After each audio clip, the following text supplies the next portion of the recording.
अगले दिन नीना अपना सूटकेस लेकर शेन का वेट करने लगती है और सोचती है वो किसी तरह शेन को अपने प्यार के जाल में फंसाकर उससे शादी कर लेगी ताकि वो डिंग से बच जाए। तभी शेन की कार आती देख वो जानबूझकर कार के सामने चली जाती है, जिससे नीना गिर जाती है।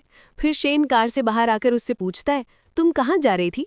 तब नीना रोते हुए उसे बताने लगती है कि मेरे डैड चाहते हैं मैं डिंग से शादी कर लूं, पर वो अच्छा इंसान नहीं है, उसकी पहले से शादी हो चुकी है। फिर वो शेन के पास आती है और उसे मारते हुए बोलती है, क्या तुम्हारे अंदर दिल नहीं है जो तुम मेरी मदद नहीं कर रहे? तब शेन वहां भीड़ देखकर नीना को अपनी जैकेट पहनाकर उसे गोद में उठा लेता है और असिस्टेंट से कहता है, कार को घर की तरफ ले चलो। अब शेन नीना को अपने घर लेकर आता है और उससे कहता है, तुम मुझसे शादी करोगी? ये सुनकर नीना शॉक्ड हो जाती है और कहती है, क्या सच में तुम मुझसे शादी करना चाहते हो? शेन कहता है, तुम्हें डिंग से बचना है और मुझे एक वाइफ की ज़रूरत है, इसलिए ये अच्छा आइडिया है कि हम एक दूसरे से शादी कर लें। फिर कहता है, मैं जल्दी ही हमारी शादी की अरेंजमेंट करवा दूंगा। ये सुनकर नीना सोचती है, अच्छा हुआ शेन खुद ही शादी के लिए मान गया, अब मैं उसके साथ रह सकूंगी और अपने मिशन को भी आराम से पूरा कर सकती हूँ। फ्लैशबैक एंड होते ही रूई और डिंग बैंक्वेट में आते हैं तो शेन उनसे पूछता है, तुम लोग यहाँ क्या कर रहे हो? रूई कहती है, हमें नीना पर शक है कि उसकी आइडेंटिटी गलत है। तब नीना डिंग और रूई की इंसल्ट करती है, जिससे वे लोग गुस्सा होकर वहां से चले जाते हैं। तब डिंग रूई से कहता है, क्या तुमसे उनकी शादी रोकने के लिए कुछ नहीं कर सकती? ये सुनकर रूई उसे थप्पड़ मारती है। अब देखते हैं, नीना शेन के रूम में बैठी एक किताब देख रही होती है जो फर्स्ट नाइट के बारे में होती है। ये देखकर वो एम्बैरेस हो जाती है।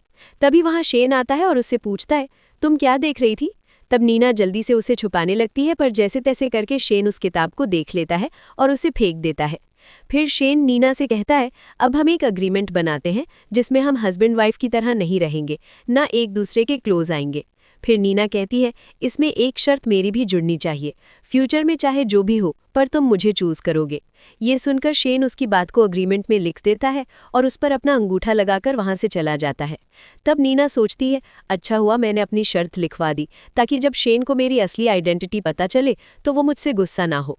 अगले दिन नीना पूरे घर की तसल्ली लेती है, जिससे उसे पता चलता है कि यहाँ कोई सीक्रेट डिवाइस नहीं है।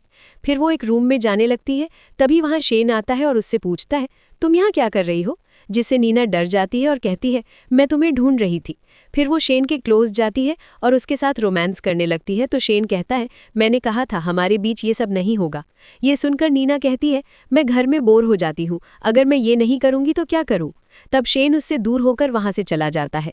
थोड़ी देर बाद शेन अपने असिस्टेंट के साथ ढेर सारे पैसे लेकर आता है और नीना को दे देता है, जिसे देखकर वो बहुत खुश हो जाती है और शेन से पूछती है, क्या ये मेरे लिए है? शेन कहता है, अब तुम जो चाहे कर सकती हो, ये सारे पैसे तुम्हारे हैं। फिर वो अपने असिस्टेंट से कहता है, तुम नीना के साथ रहना। ये बोलकर वो वहां से चला जाता है। तब नीना असिस्टेंट से कहती है, मैं ये पैसे इन्वेस्ट करना चाहती हूँ, इसलिए मुझे गोल्ड लेना है। थोड़ी देर बाद शेन वापस आता है, तब असिस्टेंट उसे बताता है कि नीना ने सारे पैसों से गोल्ड खरीदा है ताकि वो अपने फ्यूचर को सिक्योर कर सके। ये सुनकर शेन इमोशनल हो जाता है और नीना के पास जाता है। तब नीना उससे कहती है, मैंने सारे पैसे खर्च कर दिए हैं। ये सब सुनकर शेन कहता है, तुम्हें इतना बोलने की ज़रूरत नहीं है। ये सुनकर नीना अपसेट हो जाती है, जिससे शेन कहता है, तुम जो चाहे बोल सकती हो। ये सुनकर नीना फिर से हैप्पी हो जाती है। नेक्स्ट डे शेन नीना के साथ बैंक्वेट जाता है, जहां रूई उससे कहती है, कहीं तुमने बैंक्वेट आने के लिए डमी मैरिज तो नहीं की है ना, ताकि तुम्हें यहाँ आने का टिकट मिल सके? शेन कहता है, मैंने और नीना ने एक दूसरे को डेट किया, तब हमने शादी की है। फिर शेन नीना से डांस के लिए पूछता है, जिससे नीना कहती है, मुझे अच्छा डांस नहीं आता है क्योंकि मैं गोवा से आई हूँ। ये सुनकर शेन उसे समझाता है कि तुम्हें बस मेरा साथ देना है और कॉन्फिडेंट रहना है, इसलिए डरो नहीं, मेरी बेइज्जती नहीं होगी। फिर वो उसके साथ डांस करती है और उसे किस कर लेती है, जिससे शेन को नीना के लिए फीलिंग्स होने लगती हैं। इसके बाद असिस्टेंट शेन को बताता है कि हमें बैंक्वेट की सारी इन्फॉर्मेशन मिल गई है, इसलिए अब हमें अपने प्लान के लिए तैयार रहना चाहिए। ये जानकर शेन बहुत खुश होता है और कहता है, ये सब नीना की वजह से हुआ है। फिर शेन घर आता है, जहां वो देखता है कि नीना डांस प्रैक्टिस कर रही होती है। फिर जैसे ही शेन को देखती है वो एम्बैरेस हो जाती है और रुक जाती है। फिर वो शेन को डाइनिंग टेबल पर ले जाती है और फूड खाने को कहती है। तब शेन उसे हग करके कहता है, मैं थक गया हूँ इसलिए रेस्ट करना चाहता हूँ। तब नीना शेन को बताती है कि लास्ट टाइम जब मैं बैंक्वेट गई थी तो वहाँ की लेडीज़ ने मुझे किटी पार्टी के लिए इन्वाइट किया, क्या मैं वहाँ चली जाऊँ? शेन कहता है, तुम्हारा जो मन करे वो कर सकती हो, तुम्हें हर बात मुझसे पूछने की ज़रूरत नहीं है। फिर नीना पार्टी में जाती है और वहाँ सबसे मिलकर उनके बारे में इन्फॉर्मेशन जानती है और उन्हें बताती है कि शेन ने मुझे डेट किया, फिर हमारी शादी हो गई। इसके इसके बाद नीना डरते हुए घर आती है और शेन को बताती है कि तुमने जो मुझे पैसे दिए थे मैंने उसे खर्च कर दिया। ये सुनकर शेन पूछता है, तुमने कितना खर्च किया? नीना कहती है, एक पूरा बंडल। तब शेन उसे फिर से बहुत सारे पैसे देता है और कहता है, तुम्हारा जहां मन करे खर्च कर सकती हो, मेरे पास बहुत पैसा है। ये सुनकर नीना बहुत खुश होकर उसके गोद में बैठ जाती है और कहती है, क्या हम तुम्हारी मॉम से मिलने जा सकते हैं? ये सुनकर शेन अपसेट हो जाता है और वहां से चला जाता है। तब वहां मेड वू आती है और नीना को बताती है कि शेन के सामने उनकी मॉम का नाम नहीं लेना चाहिए क्योंकि वो अपसेट हो जाते हैं।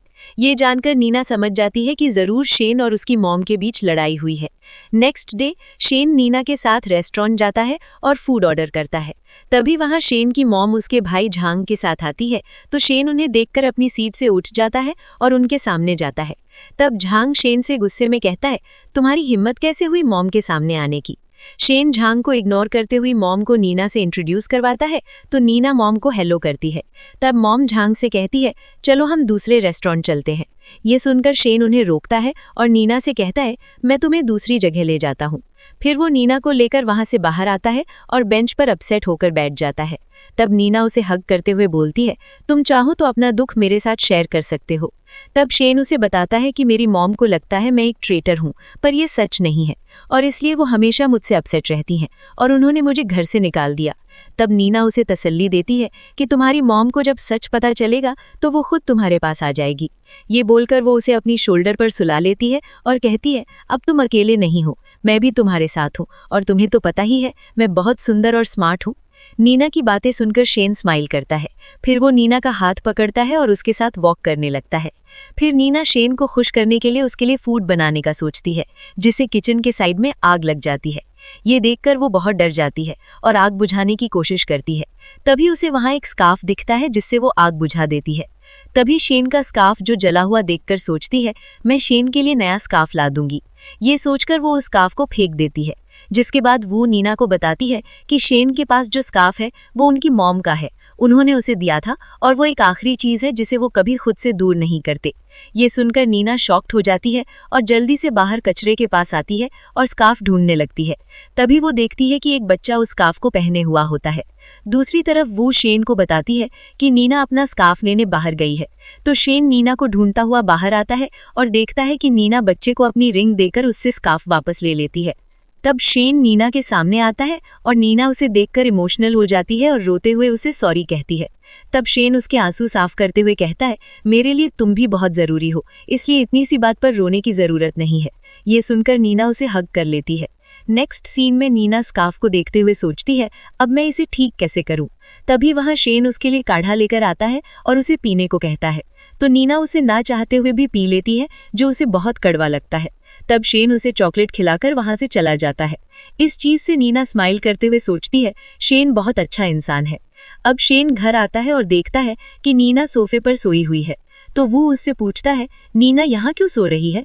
वो बताती है कि नीना अपना स्कार्फ ठीक कर रही थी, जिसके बाद वो बहुत थक गई और वहीं सो गई। तब शेन वहां अपना स्कार्फ देखता है जिसके जले हुए पार्ट में फूल वगैरह बने होते हैं।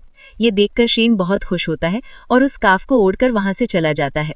ये देखकर वो सोचती है, मैंने पहली बार शेन को इतना खुश देखा है।